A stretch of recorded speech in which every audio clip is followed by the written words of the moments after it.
St Mary's Church was built in the Fueros Square and was declared a national monument in 1931.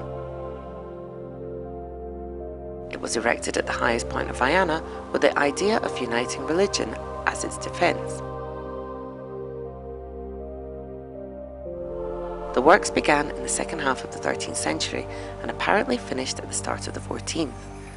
Its Gothic traits illustrate the use of this style in many of the religious and civil constructions in the Kingdom of Navarra. On the western facade, a simple gateway joins it with the main nave. In the tympanium, we find a stone engraving of the Virgin with the Child in her arms, to whom the church was dedicated to. On the right of this entrance, joining it with the southeast wing, a powerful tower was erected at the end of the 16th century on top of primitive buttresses. The austere style, straight lines and classic shapes conform to the Herrerian trend, which was popular in Spain. A great door opens up on the south face, and we can see the stone altarpiece designed by Juan de Goyas in 1549. Built between two hidden Gothic buttresses, it forms a semispheric niche flanked by pillars and columns. It's one of the best Renaissance openings and served as a model for many other cathedrals.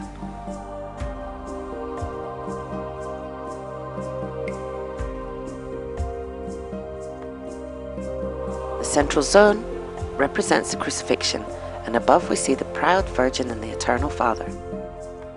In the lower part, a magnificent relief shows Christ's burial. The iconography shows grotesque paintings and reliefs of mythological scenes of Hercules' works, establishing a parallel between the hero's feats and the work of Christ.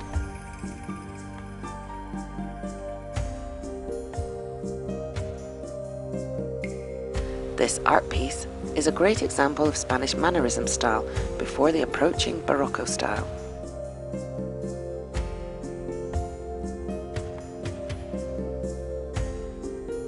The inside of the church is surprisingly high considering its central area and dimensions.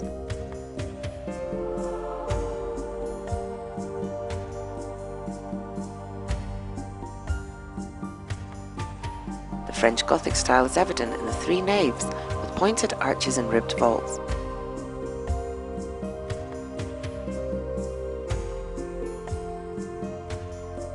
The absence of doorways due to its function as a church and fortress lets in less light than in other Gothic buildings.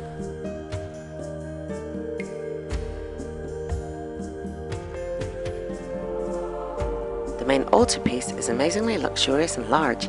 It consists of an exceptional Baroque work presenting polychrome images surrounded by ostentatious golden architecture.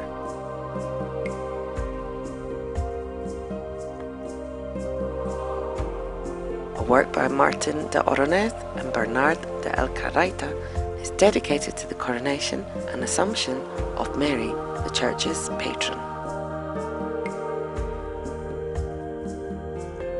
A tranquil walk by the church lets us admire its many treasures, such as altarpieces, sculptures that adorn its chapels, which were made in the sculpture workshops in Viana. We can't overlook the pulpit with its sounding board.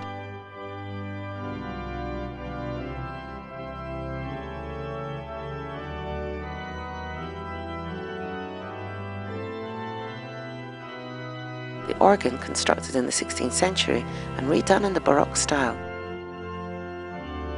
And the Rococo choir, which gives you an idea of the importance of Viana and its church in the modern age.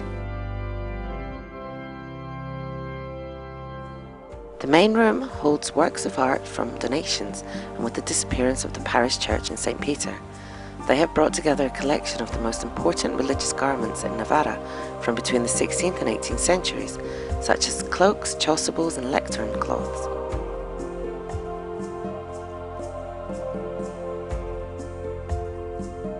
In the next room of Aguamanil, we find chalices and crucifixes and marble works make up a magnificent collection of holy art.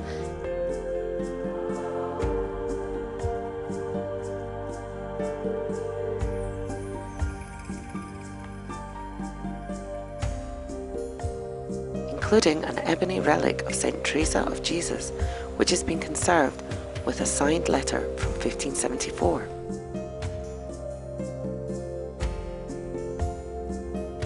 We can't leave St. Mary's Church without admiring one of its jewels, the St. John of Ramont Chapel. Here we find a magnificent Gothic saint made by the Flemish artist Janine Delhomme in 1440.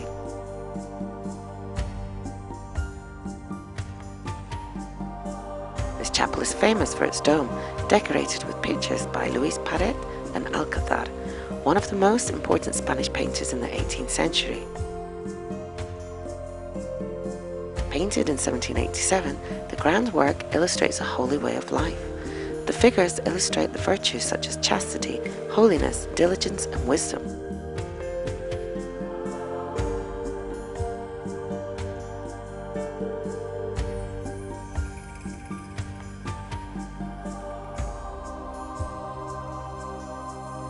La capilla de San Juan recorre iconográficamente toda su vida.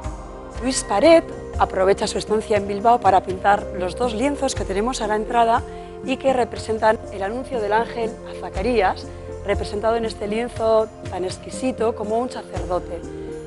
Se ven muy bien todos los detalles y esa diferencia entre la rugosidad de las sedas o las alfombras, esa frialdad que nos da el metal de las vasijas, y el tratamiento es en forma de una diagonal con esa luz que nos entra desde un lateral. Por otra parte, siguiendo con su vida, vemos a Santa Isabel, la madre de San Juan, que está saludando a María. En los dos casos están embarazadas de San Juan y de Jesús. En este cuadro también hay detalles de lo sibarita y lo cuidadoso que era Luis Paret, porque vemos su firma en latín, Ludovicus Paret, 1787.